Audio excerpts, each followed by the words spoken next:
অস্থায়ী ডিফেন্স কর্মীদের বিক্ষোভে ফের উত্তপ্ত রাজপথ। West Bengal disaster management and civil defence fighter অ্যাসোসিয়েশনের ডাকে বিকাশ ভবন অভিযানকে ঘিরে তুলকালাম পরিস্থিতি। পুলিশ ব্যারিকেড দিয়ে আটকানোর চেষ্টা করলে বিক্ষোভকারীদের সাথে ধস্তাধস্তি হয় এবং এলাকায় পরিস্থিতি উত্তপ্ত হয়ে ওঠে। খালি গায়ে তারা বিক্ষোভ দেখাতে থাকেন। উত্তেজিত বিক্ষোভকারীরা পুলিশের ব্যারিকেড ভেঙে এগোতে চাইলে কার্যত রণক্ষেত্রের চেহারা নেয় এলাকা। একাধিক জায়গায় যুবক যুবতীদের সঙ্গে পুলিশের ধাক্কাধাক্কি এবং হাতাহাতির দৃশ্য চোখে পড়ে। পরিস্থিতি সামাল দিতে অতিরিক্ত পুলিশ বাহিনী মোতায়েন করা হয়। সিভিল ডিফেন্স কর্মীরা মূলত তাদের চাকরি স্থায়ীকরণ এবং পূর্ণাঙ্গ চাকরির নিরাপত্তা দাবি করছেন। এই কর্মসূচির ফলে সংশ্লিষ্ট এলাকায় যান চলাচল স্বাভাবিকভাবেই জনজীবন কিছুটা বিঘ্নিত হয়।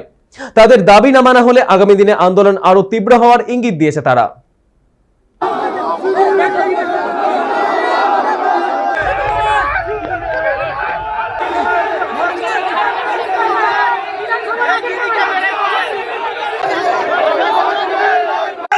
বিভিন্ন দিনের দাবি লক্ষ্যে আমরা বিকাশ ভবন ঢুকবো। আমাদের বেরোতে রাস্তাগুলো বেরোতে আমরা আজকে অনেক দিন যাবত রাস্তা পরে আছি। আমাদের কোনো কথা শোনা হয়নি, আমাদের কোনো দাবি মানা হচ্ছে না। অবিলম্বে আমাদের দাবিটা আমরা 20 মান করে আত্মহত্যা করবো। দিদির সামনে আস্তে আস্তে প্রাণ দিয়ে দেবো দিদিকে। আমরা কর্মী, আমরা দীর্ঘদিন যাবত কাজ, একদিন দুদিন পাই। আমরা চাইছি সারা বছর আমাদের কাজের সুরক্ষা করুক। আমরা এই আন্দোলন আগামী দিনে অনশনের নিজের প্রাণ বিসর্জন দিতে বাধ্য হবো।